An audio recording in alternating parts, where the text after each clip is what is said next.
बिस्मिल्लाहिर्रहमानिर्रहीम। अस्सलाम वालेकुम दोस्तों, कैसे हैं आप सब लोग? खैरियत से? उम्मीद करता हूँ खैरियत से होंगे और मेरी वीडियो से कुछ ना कुछ सीख रहे होंगे। आज की वीडियो में हम बात करेंगे कि क्या हम सऊदी अरेबिया में प्राइवेट टैक्सी चला के अच्छी अर्निंग कर सकते हैं। जो लोग पाकिस्तान में उबर, करीम और ये जो दूसरी जो भी XYZ येंगो होगी कंपनीज में अपनी गाड़ियां 20-25 लाख की चला रहे हैं, तो वो कितनी अर्निंग करते हैं मंथली? मेरा ख्याल है वो ज्यादा से ज्यादा अर्निंग 60 से 80 हजार मंथली कमाते होंगे। तो यही बिजनेस अगर आप सऊदी अरेबिया में करें, आप करीम, उबर और इसको छोड़ दें, वहां पे प्राइवेट टैक्सी कमाएं, तो आप अच्छी खासी अर्निंग कर सकते हैं। सबसे पहले आपको ये देखना है कि यार ये जो काम है, जो प्राइवेट टैक्सी का काम है, क्या ये सऊदी अरेबिया में लीगल है या नहीं है। सबसे पहले आपको ये चीज मैं बिल्कुल क्लियर कर दूं कि हम लोग जो आपको बता रहे हैं वो सब कुछ ऐसी चीजें होती हैं जो लीगल भी होती है और अच्छी भी होती हैं, जिसमें हाई प्रॉफिट होते हैं। तो यहां पे भी ये बिजनेस आप कर नहीं सकते हैं सऊदी अरेबिया में, लेकिन बहुत से लोग कर रहे हैं। इलीगल है, अगर कोई प्रॉब्लम होती है तो आपको फाइन पड़ सकता है। तो इस वीडियो में ये भी बताऊंगा आप लोगों को कि फाइन से कैसे बचना है। आप लोगों ने आपको टैक्सी चलानी कैसे है, बेसिकली काम कैसे शुरू होगा, कितने में शुरू होगा, गाड़ी कितने की आएगी, सऊदी अरेबिया में किस सिटी में आपने गाड़ी चलानी है, कौन कौन सी सिटी में आप चलाएंगे तो सेफ रहेंगे, लॉन्ग रूट पे चलाएंगे तो सेफ रहेंगे या मक्का मदीना में चलाएंगे तो सेफ रहेंगे। तो वीडियो को एंड तक लाजमी देखना है ताकि आप लोगों को समझ आ सके यार हमने प्राइवेट टैक्सी का कारोबार या प्राइवेट टैक्सी चलानी है तो हमने कैसे अर्निंग करनी है। सबसे पहले आपने सऊदी अरेबिया जाना है। सऊदी अरेबिया जाने के लिए आपको वीजा रिक्वायर्ड होगा। अब आपने यहाँ पे ड्राइवर वीजा नहीं लेना है, आपने आजाद वीजा लेना है। आजाद वीजा ले लोगे, आपका 7,000-8,000 रियाल तक का आपका जो है इजीली आजाद वीजा मिल जाएगा आपको। अब ये आजाद वीजा कोई कॉन्सेप्ट नहीं होता, वहां पे जो होता है लेबर वीजा होता है। लेबर वीजा के थ्रू आप कोई भी लेबर वीजा के थ्रू जाते हो। आजाद वीजा तो यहाँ पे पाकिस्तान वालों ने इसका नाम रखना शुरू कर दिया कि आजाद वीजा ले लो। आजाद वीजा कोई कॉन्सेप्ट नहीं होता, वहां पे आपको लेबर वीजा ही मिलता है। लेबर वीजे के थ्रू ही आप जो है सऊदी अरेबिया में एंटर होते हैं। वो आपको मिलेगा 7,000 से 8,000 रियाल तक का। अब इसके बाद आपको क्या करना है, इसके बाद आपको अपना लाइसेंस बनवाना है। अब लाइसेंस कैसे बनवाओगे? लाइसेंस की जो फीस है ना वो 2,500 से 3,000 रुपये है, जो लीगल फीस है। ठीक है, अगर लीगल फीस इस तरह कह रहा हूं कि जो बिल्कुल उनका खर्चा है, सारा कुछ है, 1 मंथ की क्लासेस उसमें आपको लेनी पड़ती हैं। ठीक है, उसके बाद आपको लाइसेंस, अगर आप ड्राइविंग टेस्ट होता है, 3 मंथ की क्लासेस लेनी पड़ती है, उसके बाद आपका ड्राइविंग टेस्ट होता है। ठीक है, उसके बाद जो है आपको अगर तो पास हो तो आपको ड्राइविंग लाइसेंस मिल जाता है, अगर फेल हो जाते हो तो फिर आपको जो है 1 महीने की क्लासेस और लेने के बाद आपका फिर टेस्ट होता है। ये तो हो गया लीगल तरीका, इसमें इसकी फीस होती है 2,500 से 3,000। अब आप करते हो नहीं जी मुझे तो अब मैं तो गया हूं सऊदी अरेबिया, मुझे तो जल्दी से जल्दी चाहिए, तो पैसा पूरी दुनिया में चलता है। ठीक है, तो वहां पे भी आपको 6 से 8,000 रियाल में आपको जो है लाइसेंस इशू हो जाता है। ठीक है, तो ये आप वैसे भी बनवा सकते हो, लीगल तरीके से भी और इलीगल तरीके से भी। आप जो काफी एजेंट्स बैठे हुए हैं जो आपको बनवा देंगे। ये 2 तरीके हो गए। इसके बाद ये 2 हो गए पॉइंट्स के आपने पहले आजाद वीजा ले लिया, उसके बाद आपने लाइसेंस ले लिया। अब क्या करोगे? इसके बाद आपको गाड़ी चाहिए, डेफिनेटली गाड़ी आपने चलानी है। गाड़ी आपको जो है 18 से 20,000 रियाल की अच्छी गाड़ी मिल जाएगी। 2000 जो है 19 मॉडल, 2020 मॉडल आपको अच्छी हालत में गाड़ी मिल जाएगी। ठीक है, अब वहां पे आपने गाड़ी ले ली। अब आपने क्या करना है, अब इसको आपने चलाना है। अच्छा, यहाँ पे गाड़ी जो है, अब आपके ज़हन में रहोगे यार क्या हम गाड़ी कफील के नाम पे लेंगे? नहीं, गाड़ी आपने अपने नाम पे लेनी है।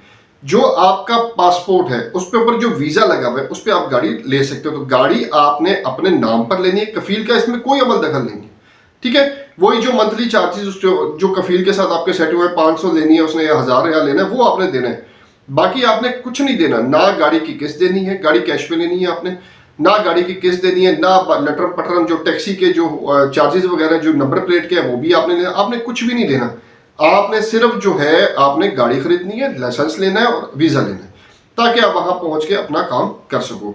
अच्छा, यहाँ पे जो नए बंदा जो ये काम करना चाहता है, देखो या वहां पे ये जो काम है ना, ये पुराने बंदे का जो पहले सऊदीया रह के आया वो और फिर यहाँ पे उबर करीम चला रहा है और वो जाके करना चाहता है। अगर तो नया बंदा उठ के जाना चाहता है तो यार उसके लिए कम से कम उसको 6 महीने जो है ना वहां पे रहना पड़ेगा, क्योंकि लैंग्वेज बैरियर, मैंने आपको हर वीडियो में सऊदी अरेबिया की बताया कि लैंग्वेज बैरियर है। आपको शुरता कुछ कह रहा होगा, आप समझ कुछ रहे होगे, तो उसको पता लग जाएगा ये जो बिल्कुल ही नया है, तो इसको ठक ठक करके वो जो खलीफा है, जो मुखालफा है वो, और जो अपना मिल जाते हैं आराम से चलान वगैरह, जिसको चलान बोलते हैं, आराम से फाइन वगैरह मिल जाता है। तो आपको 6 महीने लैंग्वेज सीखनी है। लैंग्वेज अगर आपको काम करना है वहां पे, उसके बगैर आप काम नहीं कर पाओगे। या आपने जेन में रखना है। तो लैंग्वेज बैरियर जो है ना इंपॉर्टेंट, जो नए लोग जा रहे हैं तो वो आपको इनडायरेक्टली क्या डायरेक्टली आपको फंसा देती है, ठीक है।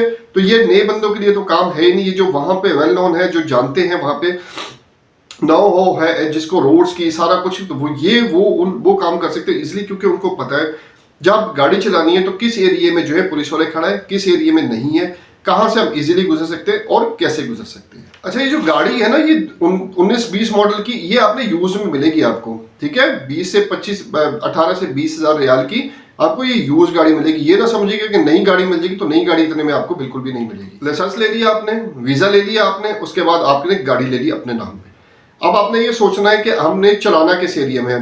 जो सिटीज हैं, मक्का, मदीना, दमाम हो गया, रियाद हो गया, ठीक है, जद्दा हो गया, ये सिटीज बड़ी बड़ी हैं, तो यहाँ पे ही आप डेफिनेटली चलाओगे। मैं सजेस्ट ये करता हूँ आप जद्दा से मदीना और मदीना से जद्दा चलाओ, ठीक है। अब हम ये वीडियो बनाने का मकसद क्या है, हुआ क्या, हम लोगों ने जाना था जद्दा से मदीना में, ठीक है। अब उस जगह का बिल्कुल ज़हन से नाम निकल गया मेरे। वहां पे हम लोग जो है, पहले हम गए मेट्रो पे, हमने कहा यार उस पे जो ट्रेन पे, हमने कहा ट्रेन की टिकट नहीं मिली, तो अब हमें जाना था जद्दा से मदीना। तो हमने जो है फिर वहां पे एक टैक्सी स्टैंड प्रॉपर बना हुआ है, वहां पे प्राइवेट गाड़ियां काफी खड़ी होती हैं, ठीक है। हमने कहा यार हमने वहां पे जाना है, क्या नाम है, मदीना जाना है। तो अब डिफरेंट लोगों के अपने अपने रेट होते हैं, 80 रियाल, 90 रियाल, 100 रियाल, 120 रियाल, डिपेंड करता है। जो बड़ी गाड़ी होगी उसका कम है, जो छोटी गाड़ियां मतलब सिटी होगी, कैमरे होगी, जो सिडान गाड़ी है उसका रेट अपना अपना था। अच्छा, अब हमने क्या किया, हमने एक बंदा जो है हमें साइड पे ले गया, उसने कहा जी आपने मदीना जाना है, जी हमने कहा बिल्कुल जाना है। हम आपसे कहता हम 80 रियाल लेंगे। हमने 80 रियाल लोगे, अच्छा ठीक है, हम दो बंदे थे तो 160 रियाल बन गया टोटल। तो कहता आप वेट करें। वो इसी तरह ना एक दो बंदों को और पकड़ के ले गए, गाड़ी में 4 बंदे बैठने थे, ठीक है। अब गाड़ी में 4 बंदे बैठे, गाड़ी में उसने मतलब 80-80 हिसाब से आप उसने हमसे किराया ले लिया। उसके बाद अब उसने क्या किया, उससे हमने पूछा, उसने हमें ये चीजें समझाई कि यार जब भी मैं ये गाड़ी चलाता हूँ, ठीक है, इसमें पहली बात ये है कि मैं पाकिस्तानी है या जो इंडियन के अलावा कोई बंदा नहीं बैठाता, ठीक है। बहुत हो गया तो बांग्लादेशी को बैठा लेता हूँ, लेकिन नहीं बैठाता, ठीक है, पाकिस्तानी या इंडियन। मेरी प्रेफरेंस ये होती है कि मैं पाकिस्तानियों को बैठाऊं। अगर 4 सवारियां मिल गई हैं तो पाकिस्तानी मिले, क्यों, फिर वो उनको समझाता है कि यार अगर कोई रास्ते, सबसे पहले क्या होता है, इंट्रोडक्शन होता है, मेरा नाम ये है, मेरा नाम ये है, मेरा नाम ये है। अब हम चारों जो 4 बंदे होते हैं और ड्राइवर 5 बंदा, सबको एक दूसरे की इंफॉर्मेशन आ जाती है। अब खुदा ना खास्ता रास्ते में आपको कोई पुलिस वाला रोक लेता है तो सबके नाम आप लोगों को पता होने चाहिए। अब क्यों नहीं, अगर आपको नहीं पता होंगे तो आपको पता लग जाएगा कि कोई रिलेटिव नहीं है, ये तो टैक्सी चला रहा है, तो वो जल्दी से आपको मुखालफा दे देंगे और अच्छा खासा फाइन होगा। तो यहाँ पे सबसे पहला काम ये है, जब आप टैक्सी चला रहे हैं तो या तो पाकिस्तानियों को बैठाएं या किसी को भी जिसको आप, मतलब ये ना हो कि मलेशियन बैठा लिया, इंडोनेशियन बैठा लिया, कोई और बैठा लिया, आपने जो है प्रेफर करना है इन्हीं लोगों को, ठीक है। उसको जैसे ही गाड़ी में बैठेंगे आप लोगों ने उनको बता देना कि जी मेरा नाम ये है, आपका नाम, कोई पूछे तो आपस में बता देंगे कि रिश्तेदारों को लेके जा रहे हैं।